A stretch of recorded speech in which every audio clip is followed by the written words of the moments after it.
Bubble Bass to może być jedną z najbardziej aroganckich, agresywnych bohaterów w animacji, ale według mnie potrzebujemy takiej postaci jak on.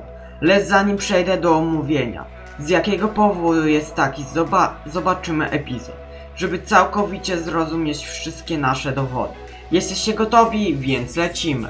Odcinek o nazwie Pickles rozpoczyna się jak każdy epizod SpongeBoba. Skalmar jest na pierwszym planie, gdy w podobny sposób co zwykle wściekły na mieszkańców i przyjmujący zamówienia, po czym daje gąbce oraz widzimy jak w tym momencie jedzie do miasteczka. Pamiętajcie o tym co ja mówiłem, bo jest to bardzo ważne. Pokazuje kuchcika, że jest w stanie wykonywać pracę o dowolnej porze. Po kilku kolejnych komendach poznajemy się z postacią, która przypomina Bubble Bass. Kolejną ważną informacją, którą przytoczę, jest sposób, w jaki ryba zamawia swoje danie.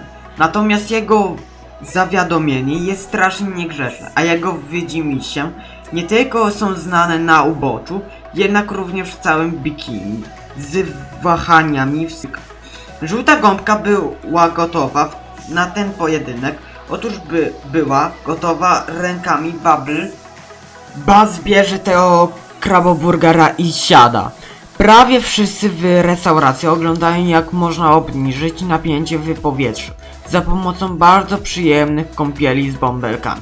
Sprawdza system Patty, zanim ugryzie kilka butów.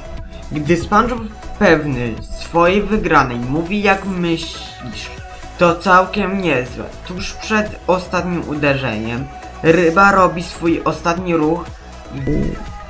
Wietuję. Każdy wpada w szok, nawet kuchcik jest zdruzgotany i to jest początek jego upadku.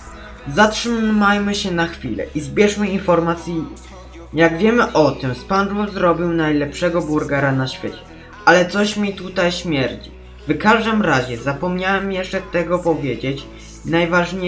Najważniejszą rzeczą do zobaczenia jest to, że kiedy nabierzemy pewności, że możemy osiągnąć szczyt, co prowadzi nas do nadmiernej pewności siebie, jeżeli coś pójdzie nie tak, spinamy się dalej, nie rozwiązując tego.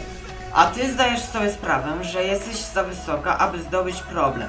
Tworzymy abstrakcję, która nam przeszkadza od nauki, albo przezwyciężenia wszelkich problemów, przed którymi stoimy.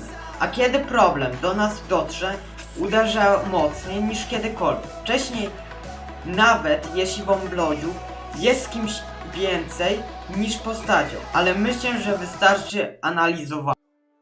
Wróćmy do epizodu, który kuchcik próbuje wykonać. Otóż wrócił do kuchni, żeby zrobić kolejną kanapkę, ale niestety został zmuszony do zniszczenia go. Zapomina jak się robi burgery. Po nieudanej próbie Krab wysyła gąbkę do domu na cały dzień. To zaprzecza temu, co mogliśmy widzieć na początku odcinka. Przecież radził sobie doskonale i po prostu utrzymywał dobry rok pracy. Ale tak się dzieje, gdy tracisz pewność siebie we własnej robocie. To, co wydawało ci się własnej dolinie, jest w tym momencie dla ciebie czymś nowym. Czujesz się tak obcy we własnym rzemiośle. Myślę, że wszyscy możemy się z tym zgodzić. Powoduje u nas poczucie, że nie jesteśmy w stanie nic zrobić. Nawet prostego zadania. Pan Krab widzi, że jego firma nie radzi zbyt dobrze, więc wyrusza na poszukiwania kuchcika i cóż powiemy, że nie radzi zbyt dobrze. Zupełnie zapomniał jak wszystko się robi i nie ma pewności siebie. Żeby cokolwiek zrobić, co może być beznadziejne, gdy jesteś w tym mrocznym miejscu, ale to nigdy nie jest na zawsze. Zawsze znajdziemy sposób, aby wrócić do siebie, nawet jeśli oznacza to, że ktoś inny uwierzy w nas lub w nas samych i może to zająć mnóstwo czasu. Ale cokolwiek robisz bez względu jak utknąłeś w tym ciemnym miejscu, wiedz, że to nigdy nie będzie na zawsze. Z jego odnowioną asertywnością wraca do bitwy po raz ostatni. Gdy miasteczko słyszy o powrocie SpongeBoba, po czym tłusty krab ponownie jest wypełniony pod brzeg. Mamy ostateczne starcie pomiędzy dwoma bohaterami. Nikt nie jest tu bezpieczny przed tą walką, nawet Skalmar nie. Wygląda zbyt dobrze. Pomijając wygląd ośmiornicy, to naprawdę ważna scena, która pokazuje, jak my podnosimy się znowu, a my podejmujemy wszelkie wyzwania.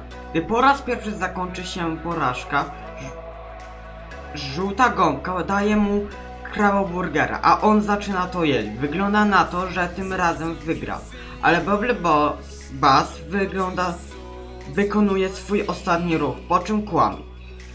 Gąbka wysuwa język i się okazuje, że nie zjadł jeszcze.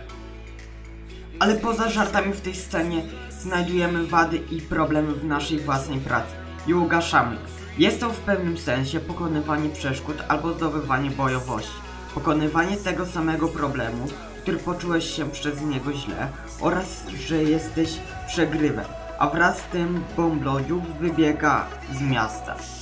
Wpadnijcie na kanał Johnny Negative, to jest mój kolega, który chce zdobyć wyświetlenia, do niego będziecie mieli w linku opisie. A jak chcesz się dowiedzieć wielkiej miłości pana Kraba, masz taką możliwość, masz na to 3 sekundy. 3, 2, 1. Daj znać w komentarzu, czy ci się udało.